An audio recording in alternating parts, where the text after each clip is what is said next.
Hi everyone, it's Narelle here from the Cricut Explore and More Facebook group. Today I'm going to be showing you how to assemble this explosion card from our 30-day festive makeathon. So here's the front of the card, and I've used a Cricut font and got my Explore to do the writing there, and then I have three little ornaments that I've pieced together and put on the front. And then when you open it up, you see this. And that's basically why they call it an explosion card.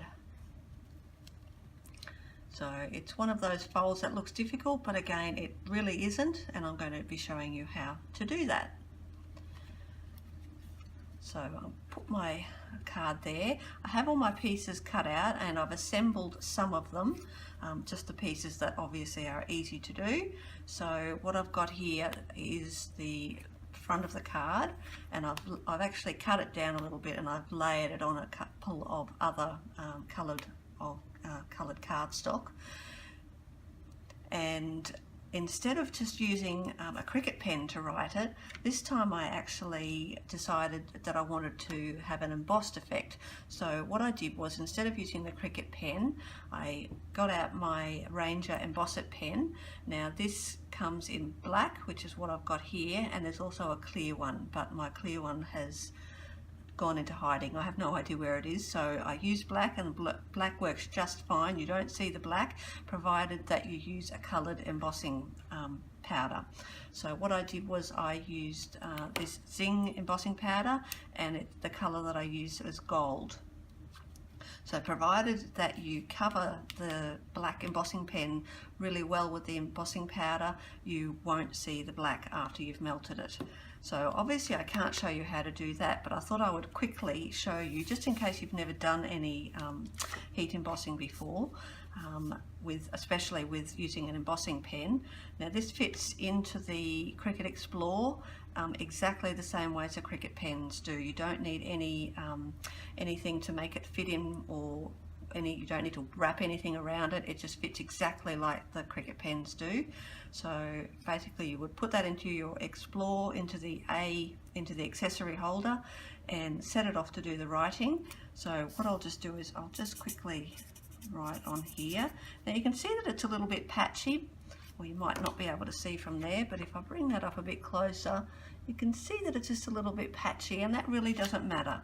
So you'll do your writing on the Explore, take it out. Now you don't have to hurry too much, because it will stay wet for a little while, but don't go off and leave it alone, because it will dry.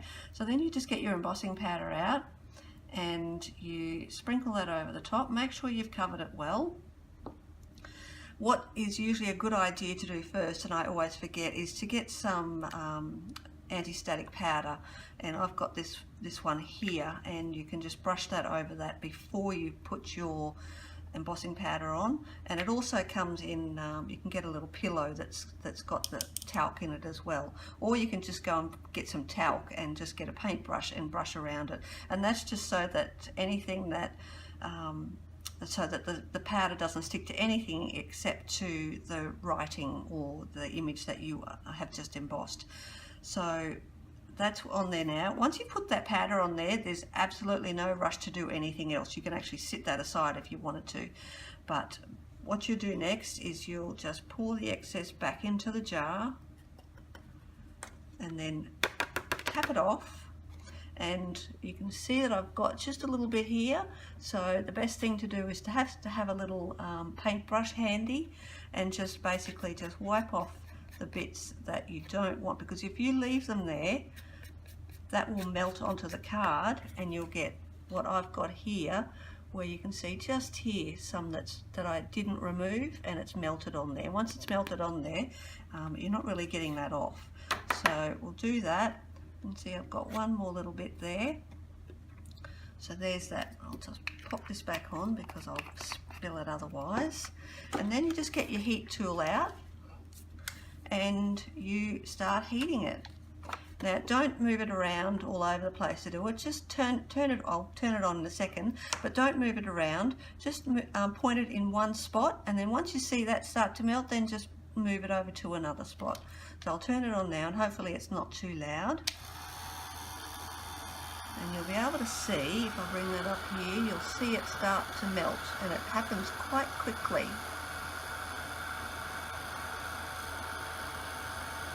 And it's just starting to go now. See how it's gone all shiny?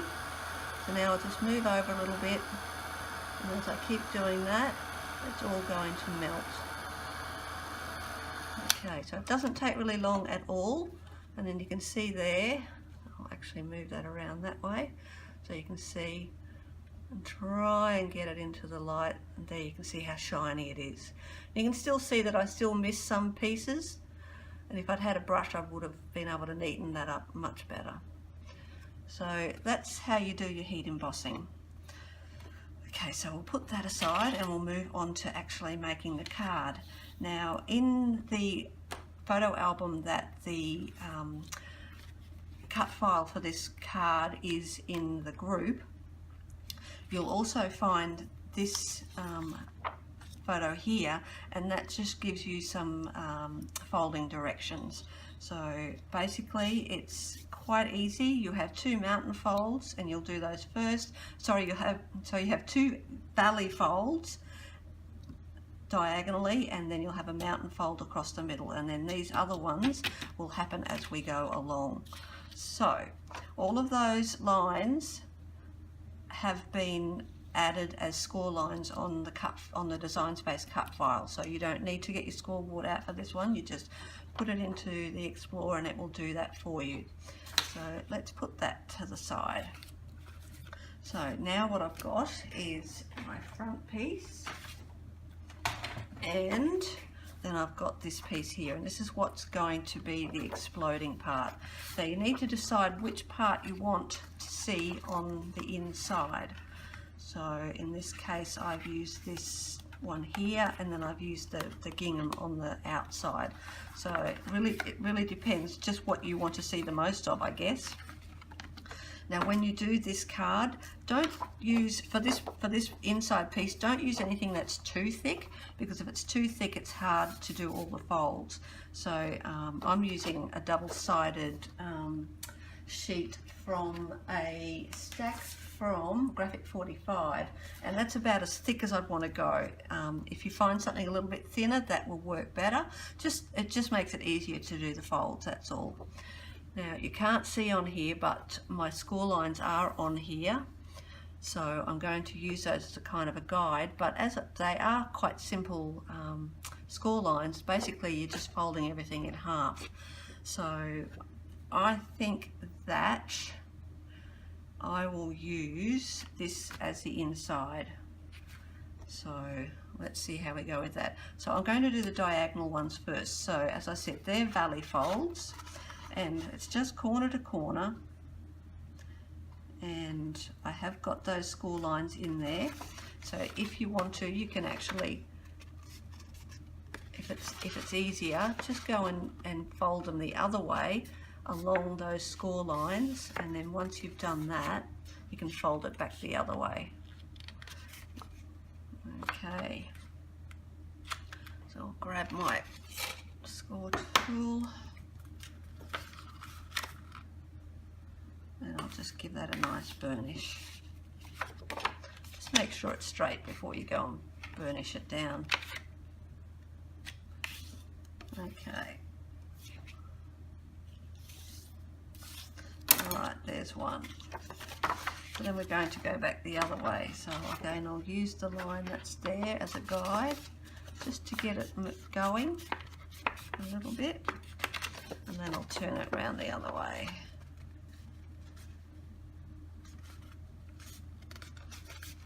Okay. Again, make sure it's straight and burnish those down.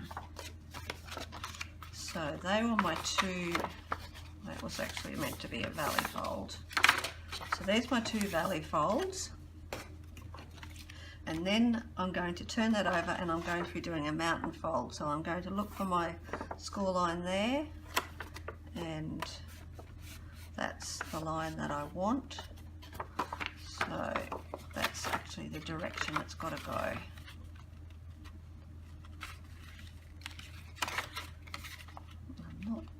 doing a very good job of this tonight.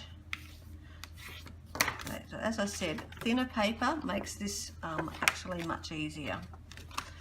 Alright, so once you've got your 2 folds there, you can basically see that it's going to start falling into place already. So what you're going to do then is you're going to take the left and the right sides, push them in, and then push down, and then just push this piece down. And then give those a nice burnish again. Alright, so now we've done these folds here, so now we've got to do these ones here. So again, there are lines on there, but because I've chosen to do this for the inside, my score line's actually in there, so I can't actually see it.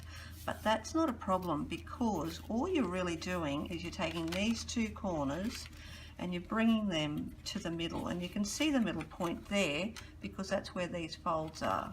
So just grab those and bring those into the middle, give it a burnish, and do the same on this side. Move that one in to join it, and then turn it over and do the same thing on that side.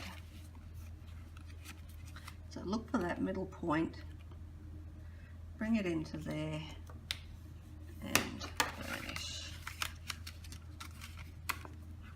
Bring that one in to join it, burnish. Okay, so that's what you've got now. So you can see that's what you should have. So now what we've got to do is we'll bring that one out, and then we're going to just put your thumb inside here and just push that piece to the inside. Now you have got your score lines in here to help you with that. So you can see as I do that, that folds in quite nicely. So again, fold that bit out, put your thumb in there and just open it up, and then push that in. And look for that score line that's along there. Okay, so then we turn it over and we do the same thing. So I'll put my thumb in there to open it up, and then push that into the middle. And the same on this side. And that's what you now have. So if I turn that over, that's what you'll see once you've got all those score lines in there. Now there's one extra step that I've done on this one, because you can leave it at this point. You don't have to do anything else. You don't have to do any more folding, because when you open it up it's going to look like that. Okay, but what I've actually done is then gone ahead and I've done one more fold. So you can see that that's what I've done here, is that I've taken this piece here and folded it to the inside. So that's what I'm going to do. And again, there are score lines here to help you do that, but if you don't want to do this step, you don't have to. But I'm going to do that, so I'll just fold that in along that score line and do that on all 4 corners. So just look for that line, and if you need to, fold it backwards to help you, and then you can fold it in. It's always easier to fold away from that score, along that score line there, because it's just harder to do it from the other side. So there we go. So I'm going to fold it backwards and then bring it in. Okay, so let me find the right way up on this. So now that I've done that, I'll just go back and just fold all those lines back in again so that it looks like this.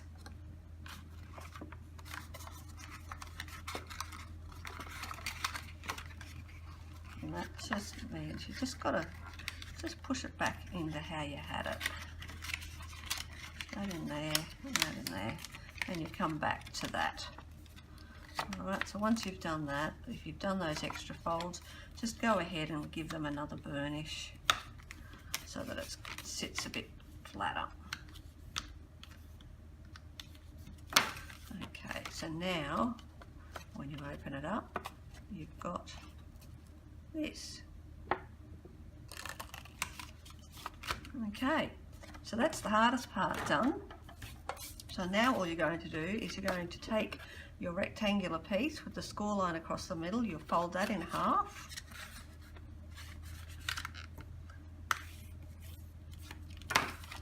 And then you're going to be opening it up, and you'll take this piece, now make sure you've got it up the right way, because it's going to sit inside the card like this. Okay, now you don't want this piece to touch that score line, you just want to bring it just a fraction back, and that's so that the card will close properly. Okay, so what you'll then do is you're going to be putting your adhesive on here. Now double-sided tape is the best thing to do, but just so that we can get this done quickly, I'm just going to use my tape runner. So I'll put that on there. I wouldn't do this if I was actually giving this card to somebody, and what I'll probably do is go back on this one and I'll put some double-sided tape just to make it stronger. So we'll pop that in there. Again, I always check to make sure I've got everything up the right way. Pop that in there, center it this way, and then just move it away from that score line. And once you've got it in the right spot, then go ahead and close the card.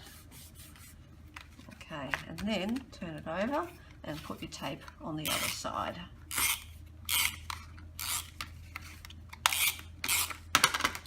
And close it.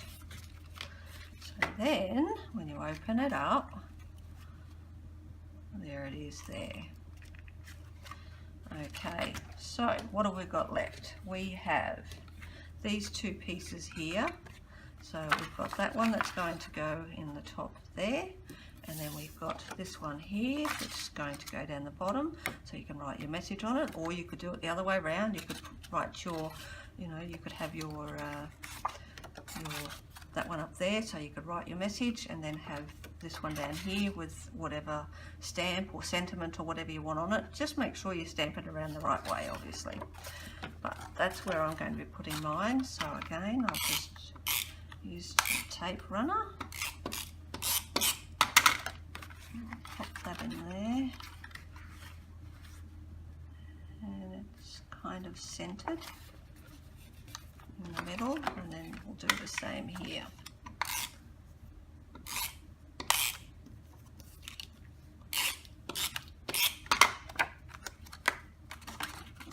That one in there.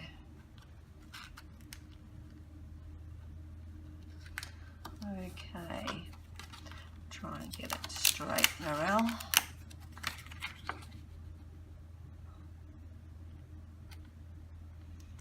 Hopefully that is a bit better.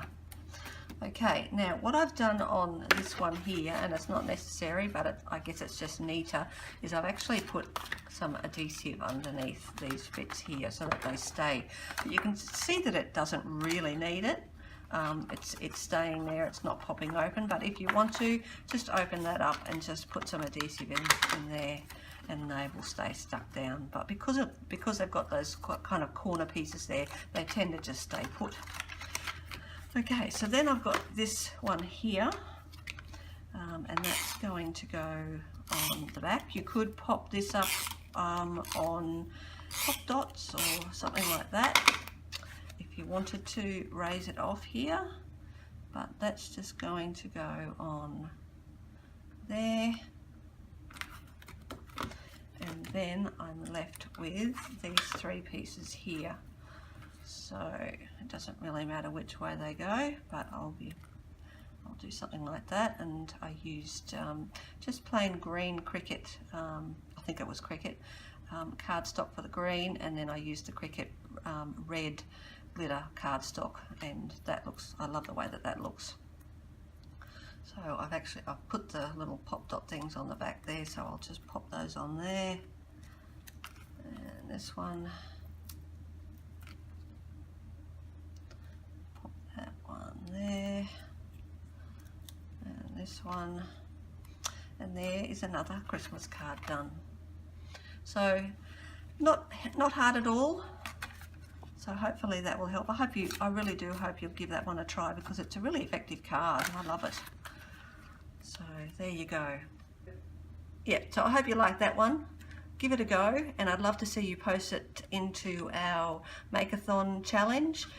Head over to Cricut Explore and More Facebook group and have a look at all the projects that we've done. We're actually now up to day 28, so we've only got 2 more to go, and entries close on the 28th of December, so you've got a couple of weeks after closing to get those entries in.